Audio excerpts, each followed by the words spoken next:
OSAI TV. Comunicar Justiça. Muito bons dias. Quero começar por saudar o Sr. Secretário de Estado Adjunto da Modernização Administrativa, é assim que se diz, eu falho nestes nomes que são muito compridos, o Sr. Luís Góis, que nos dá a honra de estar presente nesta sessão. Julgo que tem muito a ver com a luta para que realmente haja uma modernização administrativa em todos os campos, e tenho a certeza que esta conferência merece todo o interesse por parte da Secretaria de Estado e de todos aqueles que desejam que a nossa administração e a nossa relação com os cidadãos seja melhor. Quero saudar também os nossos palestrantes, em primeiro lugar, a Sra. Elizabeth Fernandes, a Sra. Professora da Universidade do Minho, da Faculdade de Direito, o Sr. Juiz Conselheiro Moraes Lopes, que já matura há uns anos, em vários momentos que nos cruzamos por estas esquinas. Eu sou deputado Pedro Delgado Alves, que todos conhecemos das suas intervenções parlamentares e da sua preocupação com a qualidade dos textos legislativos.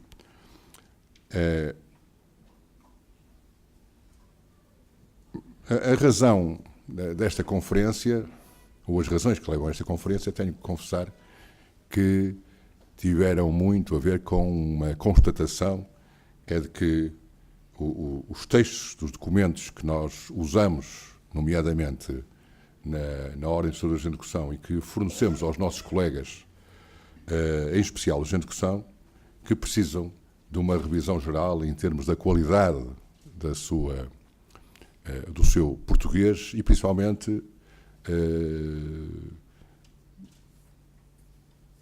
porque estamos confrontados permanentemente com as dificuldades que aquele a quem vamos citar, a quem vamos penhorar, tem em perceber o que é que está nos documentos sucessivos que os tribunais emanam, uns feitos por nossa responsabilidade, outros por força das decisões judiciais. Como imaginam, esta questão de termos uma linguagem mais simplificada é sempre polémica. Ontem no Facebook havia um colega que dizia que isto só nos vai retirar trabalho, porque se a linguagem é difícil, há mais gente que vai recorrer aos solicitadores para se perceber a linguagem. Eu sou da opinião contrária. Acho que quanto mais os cidadãos dominarem os seus direitos, melhores cidadãos são e mais são capazes de reclamar os seus direitos, de protestar quando estão a ser prejudicados, e para isso nada melhor que serem auxiliados por profissionais.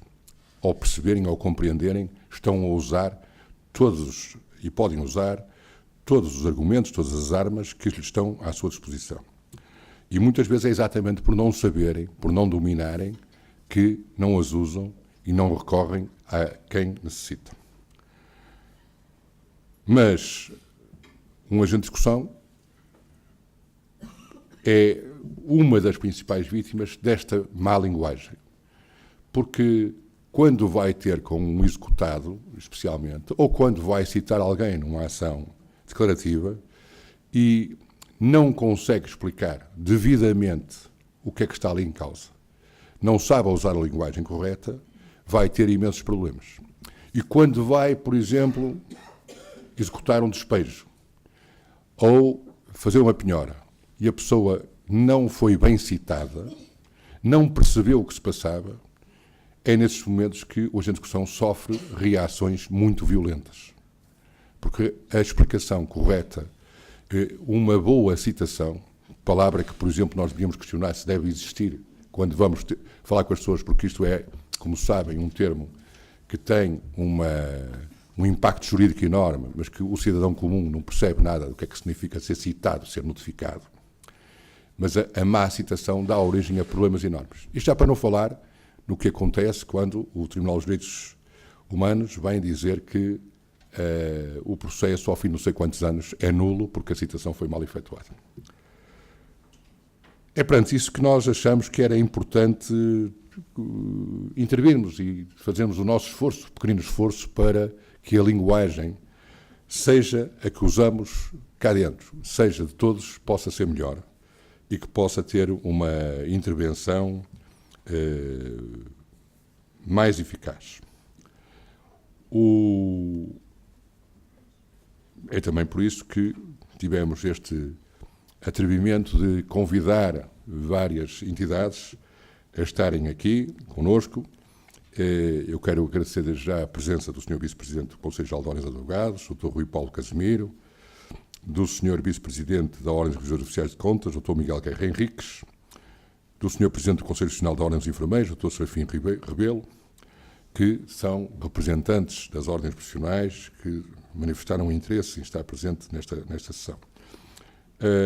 No que se refere ao Instituto de Gestão Financeira e Segurança Social, quero agradecer muito a presença altamente reforçada, desde a senhora diretora do Departamento de Gestão de Dívida do Instituto de Gestão Financeira da Segurança Social, doutora Carla Farto, até os restantes dirigentes deste departamento e do Departamento de Gestão e Administração, que nos vieram realmente dar a honra de estar presentes e mostrar que também têm preocupação com estas questões da linguagem. Quero também agradecer a presença dos assessores jurídicos da Ordem dos Revisores Oficiais de Contas e dos dirigentes da Ordem, desde o Sr. Presidente do Conselho Superior, o meu colega Carlos de Matos, o Sr. Presidente da Assembleia Geral, o colega Armando Oliveira, o Sr. Presidente do Conselho Profissional do Colégio de Agentes de Execução e o Sr. Vice-Presidente do Conselho Profissional do Colégio de Ajustadores, o Dr. Fernando Rodrigues. Dito isto, vamos ter uma conferência em que já enumerei e já mencionei, portanto, os primeiros 3 convidados e primeiros 3 palestrantes do primeiro painel, e acho que está no momento de desafiar o Sr. Secretário de Estado a dar-nos a sua sensibilidade sobre esta matéria, que sabemos que é grande e bastante. Muito obrigado por nos vir ajudar neste desafio. Muito obrigado, Sr. Bastonário, e aproveitar por começar por cumprimentá-lo.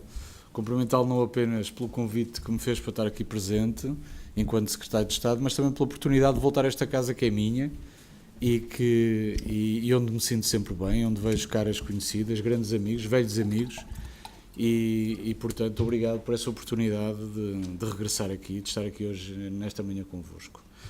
Queria cumprimentar também o Pedro Delgado Alves, deputado, o Sr. Juiz Conselheiro, o Sr. Bastonário da Ordem dos Psicólogos, os restantes dirigentes de associações públicas, em especial os dirigentes da OSAI que estão aqui presentes, também os dirigentes da Administração Pública aqui presentes e outros funcionários públicos, as senhoras e os senhores solicitadores e agentes de execução que estão aqui connosco e, finalmente, uma palavra especial para todos os funcionários da OSAI que também estão aqui e que fico muito feliz por ver as vossas caras aqui hoje, nesta conferência. Como, antes de, se calhar, falar do tema que nos traz aqui hoje, eu vou explicar um bocadinho o que é essa coisa da modernização administrativa, porque, na verdade, é algo que me perguntam quase diariamente, mas, afinal, o que é isso da modernização administrativa? Porque é um conceito relativamente vazio em si, ou pelo menos é tão amplo que, de facto, cabe lá quase tudo. E para garantir que, de alguma forma, consiga eu próprio precisar aquilo que ando aqui a fazer, tento, de alguma forma, ou considero que dentro da modernização administrativa cabe tudo que, de alguma forma, tenha como consequência, tenha como efeito, responder a um de 3 objetivos. Por um lado, simplificar a vida das pessoas, e esse é o primeiro, criar um melhor ambiente para os negócios e, finalmente, aumentar a eficiência da administração pública. É evidente que isto é um bocadinho redutor, a modernização administrativa é mais do que isto, designadamente, por exemplo, várias medidas que são tomadas com o objetivo de aproximar as pessoas do exercício das funções do Estado e, portanto, de alguma forma de incrementar a democracia, mas eu acho que, de forma a centrar o trabalho, eu diria que estes 3 são os vértices principais de um triângulo que, de alguma forma, eu tento que norteiem a minha atuação. E para responder a este triângulo, eu tento de alguma forma enquadrar ou usar 3 princípios que têm ajudado a responder e a orientar também a minha atuação. Por um lado, o princípio uma só vez, que é talvez o mais importante de todos, e que de alguma forma tenta, de uma forma ligeira, se caracteriza por garantir que o Estado, que a administração pública, não pede ao cidadão ou às empresas a mesma informação mais que uma vez, ou então que não lhe pede informação que já tem, que não tenha sequer pedido. Por outro lado, um outro princípio é o princípio da partilha e da reutilização. Sabemos todos que a administração pública tem um conjunto vasto de recursos que usa, mas que se calhar não usa na sua plenitude, porque há vários departamentos do Estado que não partilham aquilo que têm uns com os outros, e há vários níveis de administração pública. Eu lembro, é frequente ir a uma autarquia e encontrar encontrar um conjunto de funcionários dessa autarquia envolvidos no desenvolvimento de uma aplicação que é exatamente a mesma que foi desenvolvida noutra autarquia e que podia ser reutilizada e, na verdade, não está a ser. E, portanto, esse também é um princípio muito importante, porque é, de facto, de uma forma direta, não só melhora o serviço que é prestado às pessoas mais rapidamente, mas também poupa recursos à administração pública no seu todo. E, finalmente, um outro princípio que é o de privilegiar a atuação preventiva. E isto não é importante que não seja mal entendido este princípio, ou seja, isto não significa que devemos criar controlos prévios na atuação da administração. Significa que hoje, com toda a informação que já temos, podemos e devemos quase que antecipar os problemas sem permitir que eles ocorram.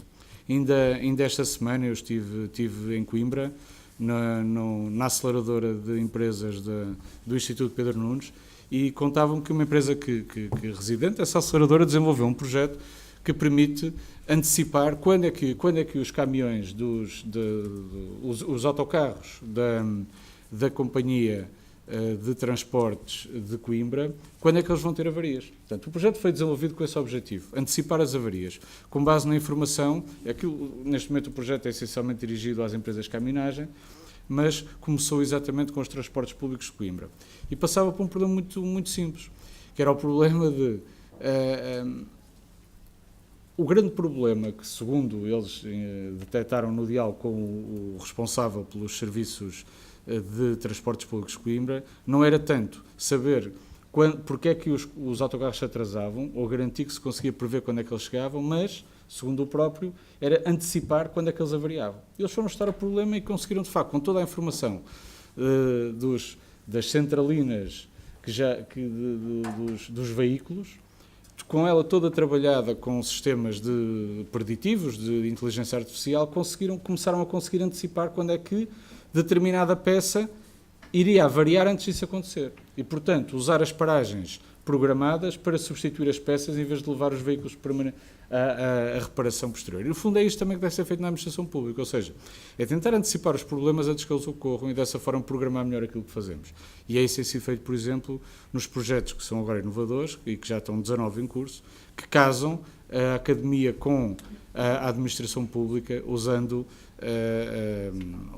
a ciência de dados, usando mecanismos de inteligência artificial, de machine learning, deep learning e de processamento de linguagem natural, que de alguma forma trabalham exatamente neste princípio de antecipar o problema em vez de reagir apenas ao problema. Mas pronto, resumindo, este diria assim, o que é para mim a modernização administrativa, e o principal veículo, não para mim, mas tem sido ao longo dos anos, tem sido o Simplex. O Simplex, que já leva 9 edições, 9 edições começou em 2006, como sabem, como se lembram, entretanto teve uma interrupção entre 2011 e 2016, mas já vai em 9 edições, são já, para se ter noção, 1.678 medidas que foram contratualizadas entre o Governo, nos diversos departamentos da administração pública e os cidadãos e as empresas. Sempre que o Simplex é um programa que é sempre avaliado, é lançado num ano e é avaliado um ano depois, e nessas avaliações o resultado foi sempre pelo menos 80% de cumprimento, portanto diria que é um programa que tem de facto uma taxa de cumprimento muito elevada. Estamos a falar de facto, muitas medidas algumas que é sempre importante relembrar, não é? Estamos a falar do licenciamento zero, do Casa Pronta, do documento único automóvel, dos licenciamentos turísticos mais simples, etc. São mesmo muitas medidas que ao longo destes anos foram tomadas e que ajudaram, de uma forma decisiva, a mudar a cara da administração pública. Eu sei que isto é evidentemente um trabalho permanentemente inacabado, aliás, não podia ser de outra maneira. Há sempre espaço para fazer melhor, mas a verdade é que as coisas estão diferentes, e estão diferentes a vários níveis, não só na forma como a administração pública é vista pelos cidadãos e pelas empresas, mas acima de tudo na forma, e estão aqui vários funcionários públicos dizendo que sabem que é verdade, na forma como a administração pública também se vê a si mesma. A administração pública hoje está muito mais orientada para fora, orientada para quem beneficia dos serviços da administração pública, do que para si mesma. E esta mudança de mentalidade foi essencial e é evidente. E os resultados estão à vista. Eu, só para vos dar noção, nós em 2016 o Governo pediu à Universidade Nova de Lisboa que fizesse uma avaliação de 13 medidas do Simplex 2016. E apenas com 13 medidas, e apenas olhando para o impacto que essas medidas tinham na vida das empresas, foi identificado que havia uma poupança anual de mais de 620 milhões de euros por ano para as empresas. Só com 13 medidas.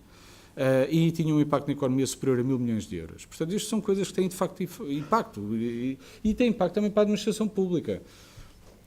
Para se ter noção, essas mesmas 13 medidas permitiram libertar quase 500 mil horas de trabalho por ano de funcionários públicos, o que significou, grosso modo, cerca de 303 funcionários que foram libertados para cumprir aquelas tarefas que, efetivamente, as pessoas e as empresas precisam, em vez de estarem ocupadas com tarefas inúteis, repetitivas, que não acrescentavam valor, e, portanto, há aqui vantagens para todos. Está neste momento a ser feita uma avaliação do Simplex 2017-2018, promovida não por nós, mas pela Comissão Europeia, que o quis fazer, contratou uma consultora, neste caso é a Ernst & Young que está a fazer, e, portanto, também temos expectativas de ter resultados muito positivos. Mas não chega a estar melhor. Não chega a estar melhor.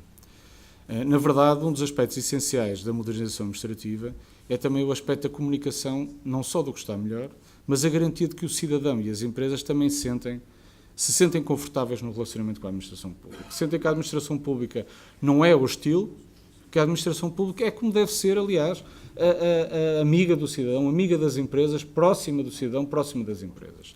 E nesse aspecto a forma como a administração comunica com os cidadãos é essencial. E a comunicação tem que ser feita nas várias dimensões, nos vários canais de contacto da administração, essa melhoria da forma como se comunica. E tem sido visível no canal presencial, quer com a criação das lojas de cidadão, com os espaços de cidadão, que permitiram mudar um bocadinho essa perspectiva, ou seja, as lojas de cidadão e o espaço de cidadão promoveram de facto essa mudança de paradigma. Os serviços públicos, eles próprios, deixaram de estar organizados consoante a sua lógica e passaram a estar organizados consoante aquilo que era a necessidade do cidadão. O cidadão chega a um sítio e trata do que tem para tratar. Em vez de ser aquela lógica de o cidadão que procura junto à administração pública onde está aquela pessoa, onde está aquele serviço, onde está aquele departamento que pode resolver o seu problema. E no caso do Espaço Cidadão vai mais longe porque, na verdade, criando um serviço, e para quem não sabe o que é que faz um Espaço Cidadão, mas criando um serviço em que um funcionário consegue prestar serviços de diferentes departamentos da administração pública, isto além de ser, na altura, quando foi criado, bastante revolucionário face à forma como tradicionalmente a administração pública se via, de facto, permite colocar estas estruturas que muitas vezes bastam-se com 1 ou 2 funcionários e um computador, junto das pessoas. E, portanto, aquela ideia de que a administração pública, com a modernização, está a desaparecer, por causa da criação de serviços online, da utilização de tecnologia, é exatamente o oposto. A tecnologia é um instrumento fundamental para levar a administração pública junto das pessoas onde elas estão.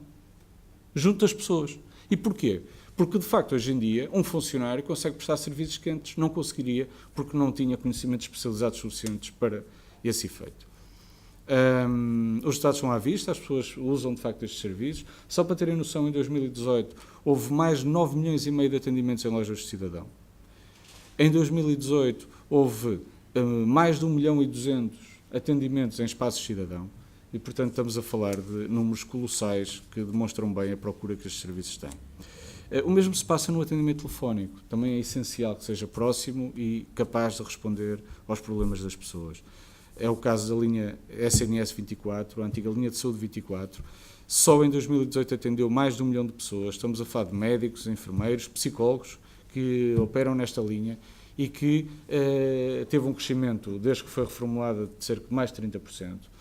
É o caso do Centro de Atendimento da Segurança Social, que tinha sido encerrado e que foi reaberto em 2017 e que já terá permitido atender, desde que foi reaberto, cerca de 2 milhões de utentes. É o caso do Centro de Contacto Cidadão, do Centro de Contacto Empresa e até do Centro de Atendimento Consular, uma experiência piloto que foi criada recentemente e que permite que em Portugal haja um centro de atendimento com operadores bilíngues que prestam serviço aos cidadãos portugueses que residem, neste caso em Espanha. O projeto piloto foi feito com os consulados de Madrid, Barcelona, Sevilha, o vice-consulado de Vigo, e que já permitiu atender mais de 18 mil cidadãos e quase 4 mil e-mails desde a sua criação em abril deste ano.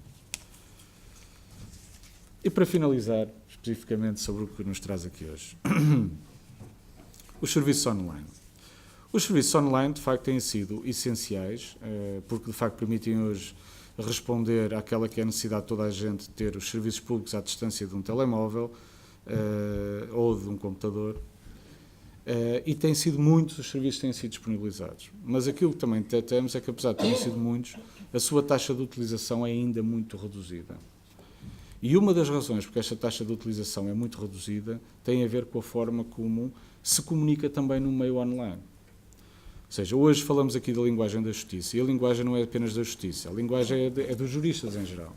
E os juristas são provavelmente aqueles que mais comunicam na administração pública e comunicam em todos os canais. Não comunicam apenas na justiça. E a verdade é que os serviços que são disponibilizados online são, na sua maioria, bastante difíceis de compreender para o cidadão comum. E, portanto, o resultado é que o cidadão não se satisfaz com a oferta online e acaba por procurar canais em que a proximidade é maior e em que a possibilidade de ver a sua pretensão satisfeita acaba por ser maior. E depois engrossam as filas das lojas de cidadão ou dos balcões dos diversos departamentos sem necessidade. E temos trabalhado nesse sentido. O Portal do Cidadão vai ter uma nova cara, muito brevemente. Essa nova cara visa exatamente responder a essa necessidade de ter feições mais amigáveis, mais próximas de quem o usa, mas também ter uma linguagem mais acessível. Todos os serviços do Portal do Cidadão estão a ser revistos do ponto de vista da sua linguagem, de forma a simplificá-la. Já temos, são cerca de 1.237 serviços, já temos 94 revistos, os de maior utilização. Estamos a trabalhar nos próximos 100 até o fim do primeiro trimestre e até ao final do ano estarão todos revistos. Quando o portal for lançado, já traz esta nova forma de trabalhar, mais próxima das pessoas, e o projeto será seguramente para continuar e para garantir que não se deteriora com o tempo. Por outro lado, também no âmbito da legislação, foi lançado em 2017, foi reeditado um programa que existiu anteriormente, de criação de um resumo em linguagem clara dos diplomas, e há pouco o Sr. Bastonário falava da crítica que os juristas muitas vezes fazem a essa forma de abordagem, porque essa excessiva simplificação dispensa a utilização de um intermediário na interpretação. E o que eu tenho ouvido é exatamente o oposto. Eu tenho ouvido é que os próprios juristas agradecem esse resumo em linguagem clara, porque, na verdade, facilita o conhecimento geral daquilo que vai saindo em termos de legislação. Portanto, é uma ferramenta útil não só para os cidadãos, mas também para os próprios juristas, para aqueles que mediam entre o cidadão e a aplicação da lei e a interpretação da lei. E, finalmente, na área específica da Justiça, há uma medida Simplex, que foi aprovada no Simplex de 2016. Eu não vou alongar muito aqui, até porque vai estar cá a Sra. Secretária de Estado da Justiça, ela deve falar sobre isto, adjunta da Justiça, mas que visava exatamente, chamava-se Compreender a Justiça, e que visava reformular a forma como se comunica nas notificações feitas entre a Administração da Justiça e os cidadãos. A primeira abordagem foi nas notificações do procedimento de injunção. Já foram emitidas cerca de 270 mil notificações com uma nova formulação mais fácil de compreender, e esse trabalho estava a evoluir de forma empenhada para todas as outras notificações da Justiça. E, portanto, o que eu queria dizer é que, de facto, concordo, acho que é essencial que a administração não só se preocupe em melhorar, mas é essencial que a administração se preocupe em comunicar melhor com as pessoas. As pessoas têm que sentir que a administração não é um corpo hostil. A administração pública em todas as suas dimensões, o Estado nas suas dimensões, não é hostil. O Estado nas suas dimensões tem que ser próximo das pessoas e das empresas. As pessoas não têm que ficar apavoradas quando recebem uma carta de um qualquer departamento do Estado, porque recebem um jargão de referências a artigos e a normas absolutamente ininteligível. As pessoas têm que se sentir confortáveis sempre que recebem uma comunicação do Estado, ainda que ela possa muitas vezes não ser a desejada, mas têm que se sentir confortáveis, pelo menos compreendendo, não têm de entrar em pânico. E, portanto, eu acho que desse ponto de vista é essencial que se comunique melhor, e este é um bom passo. Eu queria saudar ao Osai por ter escolhido este tema para trazer aqui. Não seria um tema muito evidente, ainda mais sendo uma casa de juristas por causa do que falou, e essa coragem também caracteriza esta casa. Eu não queria deixar de enaltecer aqui. Obrigado e bom dia, espero que os trabalhos corram bem.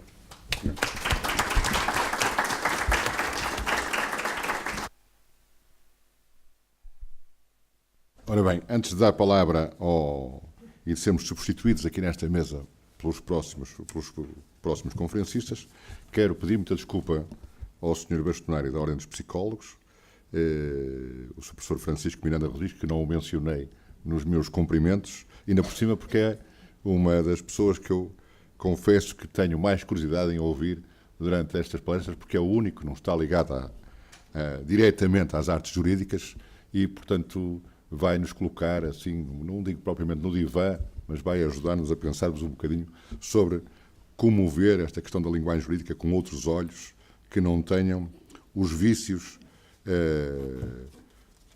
dos profissionais da Justiça.